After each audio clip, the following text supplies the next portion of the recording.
अस्सलाम वालेकुम स्टूडेंट्स, मैं हूं अबीबुर रहमान और आप देख रहे हैं क्वेटर टीवी। स्टूडेंट्स, आज केमिकल काइनेटिक्स में हम लेक्चर नंबर 12 डिस्कस करेंगे और इस लेक्चर में एक्टिवेशन एनर्जी को पढ़ेंगे। अब एक्टिवेशन एनर्जी होता क्या है स्टूडेंट्स, थोड़ा सा मैं आपको समझा दूं। मिसाल के तौर पर स्टूडेंट्स, जब भी हम रिएक्टेंट्स को आपस में मिलाते हैं तो इन दोनों रिएक्टेंट्स को रिएक्शन करने के लिए एनर्जी चाहिए। इन दोनों को आपस में रिएक्शन करने के लिए क्या चाहिए? एनर्जी चाहिए। वो हीट की शक्ल में हो सकता है या लाइट की शक्ल में हो सकता है। अब हम क्या करते हैं, जब इस दोनों रिएक्टेंट्स को हीट या लाइट देते हैं या जो भी एनर्जी देते हैं, तो एनर्जी देने से इनकी जो एनर्जी है वो बढ़नी शुरू हो जाती है।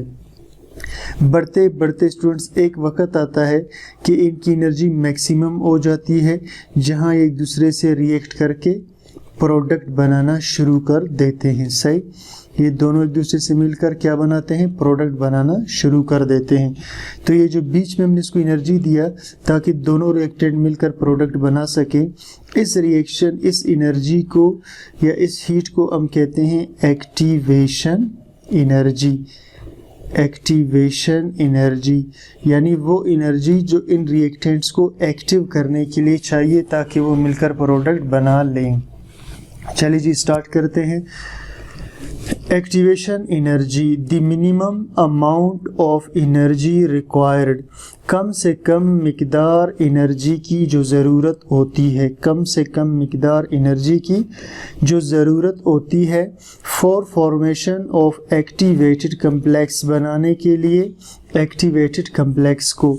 एक्टिवेटेड कम्प्लेक्स यही स्टूडेंट्स जो मैंने आपको समझा दिया, ठीक।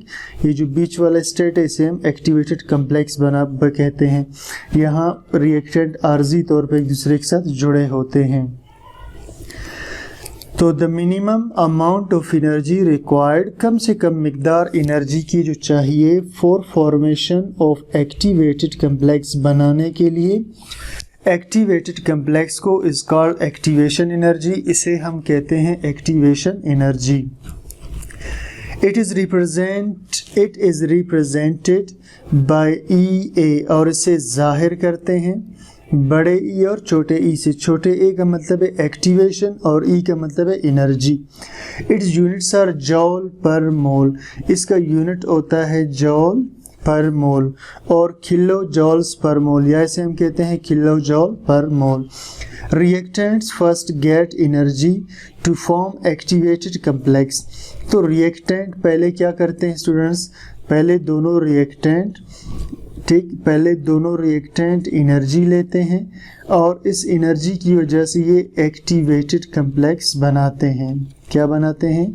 ये बनाते हैं एक्टिवेटेड कम्प्लेक्स, ठीक। Reactants first get energy, reactants पहले एनर्जी लेते हैं, यानी ये रिएक्टेंट्स है, ये पहले एनर्जी लेंगे, ठीक, टू फॉर्म एक्टिवेटेड कम्प्लेक्स, और क्या बनाएंगे? Activated complex, and then convert into products, और उसके बाद फिर ये क्या बनाएंगे? प्रोडक्ट बना देंगे, ठीक। पहले एनर्जी लेंगे, उसके बाद प्रोडक्ट बना देंगे, ठीक।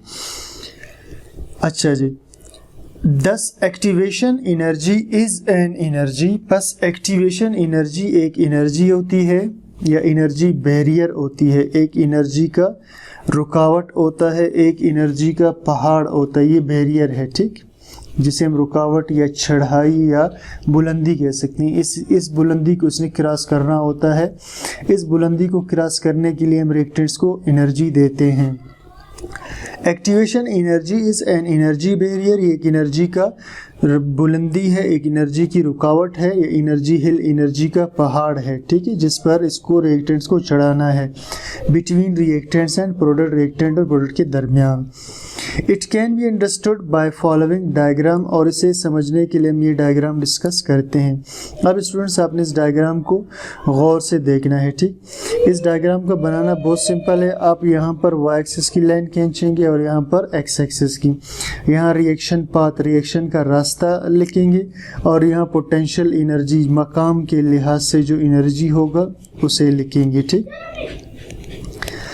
अब स्टूडेंट्स होता क्या है, ये रिएक्टेंट से हमने इसको बनाना है प्रोडक्ट्स, ठीक। ये रिएक्टेंट से फर्ज करें A प्लस बी, हमने इसको बनाना है प्रोडक्ट। तो पहले हमें इसको ये एनर्जी का पहाड़ है, एनर्जी इल है, हमें इसको ये एनर्जी इल पार कराना होगा से ये वाला, इस एनर्जी के बैरियर को पार करना होगा यहाँ तक, ठीक।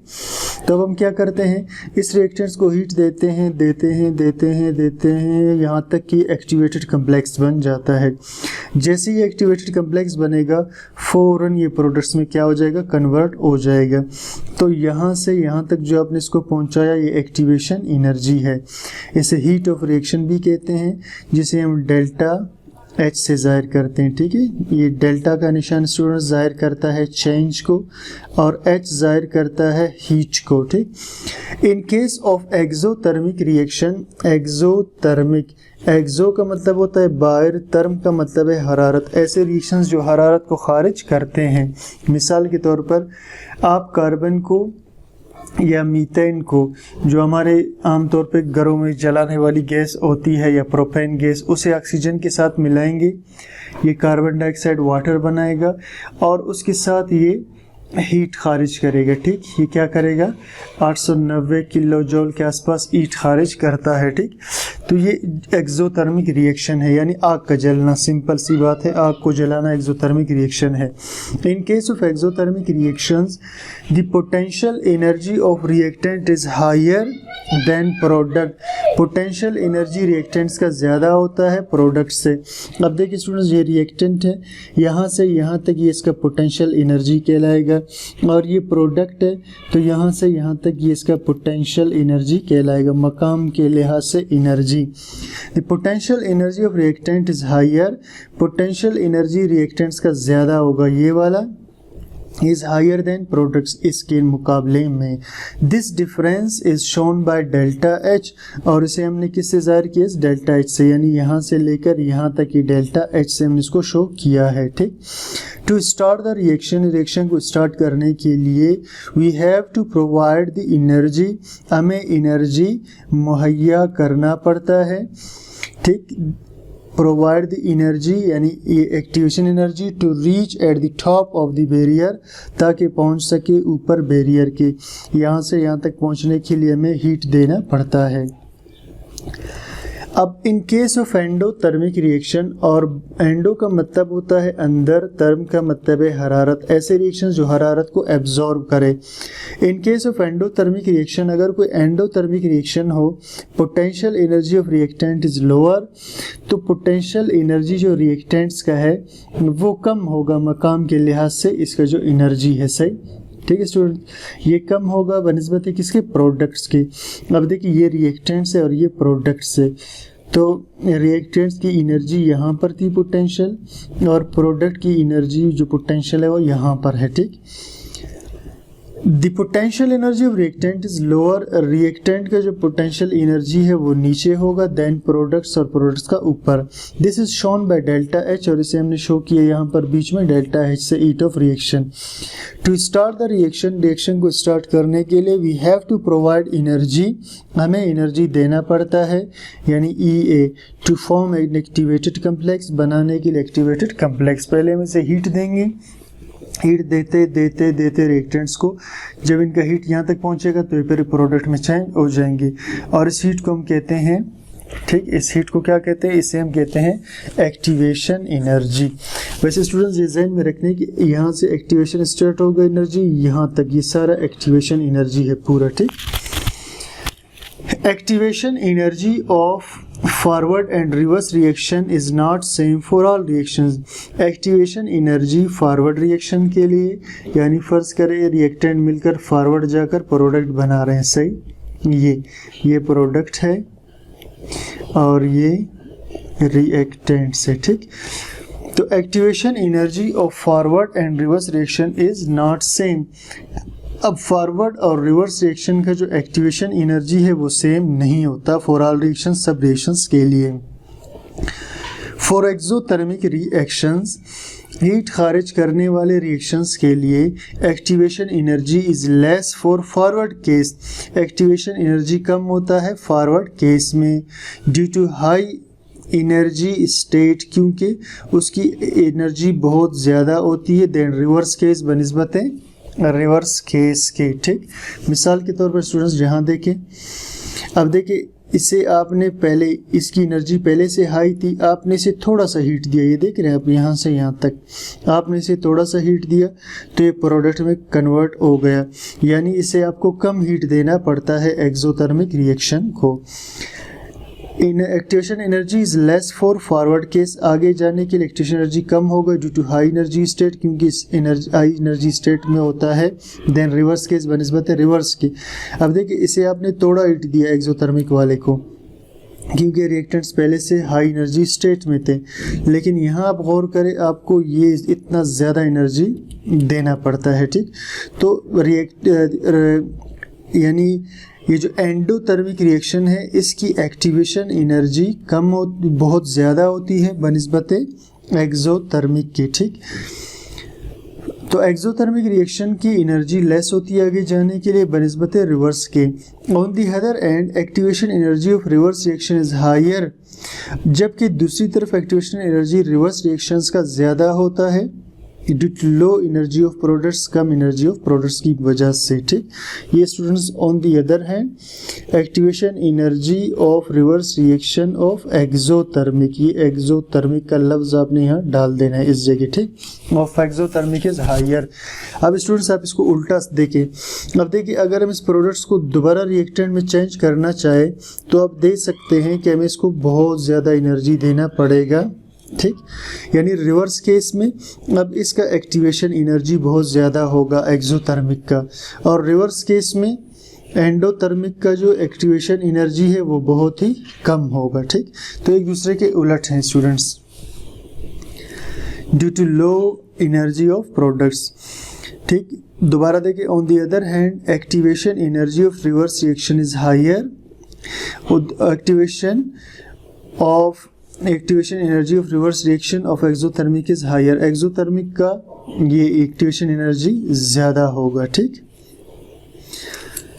Is higher due to low energy of products, क्योंकि प्रोडक्ट्स बहुत ज़्यादा कम एनर्जी के थे। फॉर एंडोथर्मिक रिएक्शन और एंडोथर्मिक के रिएक्शन के लिए activation energy of forward case is lower, ये देखिए एक्टिवेशन एनर्जी फॉरवर्ड इसका रिवर्स का स्टूडेंट्स। ठीक है, ये फॉरवर्ड नहीं है,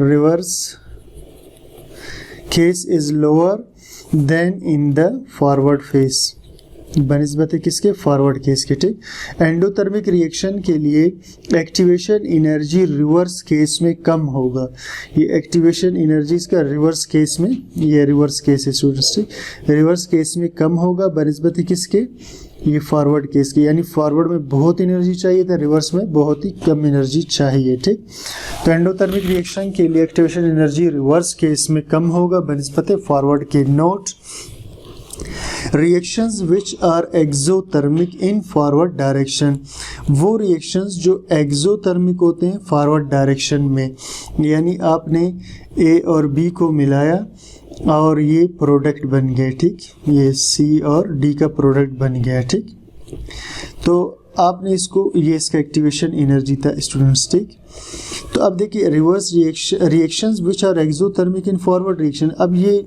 फॉरवर्ड में एक्सोथर्मिक था। ठीक, direction in forward direction will be endothermic in reverse direction, और ये एंडोथर्मिक होंगे रिवर्स डायरेक्शन में, यानी अब अगर आप इसको रिवर्स लाना चाहेंगे यहाँ से, ठीक, ये अब आप इसको रिवर्स यहाँ से ऐसे लाना चाहेंगे तो अब ये एंडोथर्मिक होगा, यानी अब इसे आपको बहुत ज़्यादा हीट करना पड़ेगा। इसी तरह reactions which are exothermic endothermic in forward direction, और वो रिएक्शंस जो एंडोथर्मिक थे फॉरवर्ड डायरेक्शन में, यानी ये वाले, ठीक, ये ए और बी को आपने मिलाया, सी डी बना दिया, ये पहले एंडोथर्मिक था, ठीक, जाते हुए ये एंडोथर्मिक था। Reactions which are endothermic in forward direction, जो एंडोथर्मिक होते हैं फॉरवर्ड डायरेक्शन में, will be exothermic in reverse reaction, और जब ये रिवर्स होगा तो ये एक्सोथर्मिक हो जाएगा, रिवर्स में ये क्या हो जाएगा, एक्सोथर्मिक, एक दूसरे के उलट। स्टूडेंट्स, ये था आज का हमारा लेक्चर, उम्मीद करता हूँ आपको समझ में आ गया होगा। कोई चीज़ क्लियर ना हो कमेंट सेक्शन में ज़रूर बता दिए, चैनल को सब्सक्राइब, लाइक, शेयर कीजिए। Thank you for watching.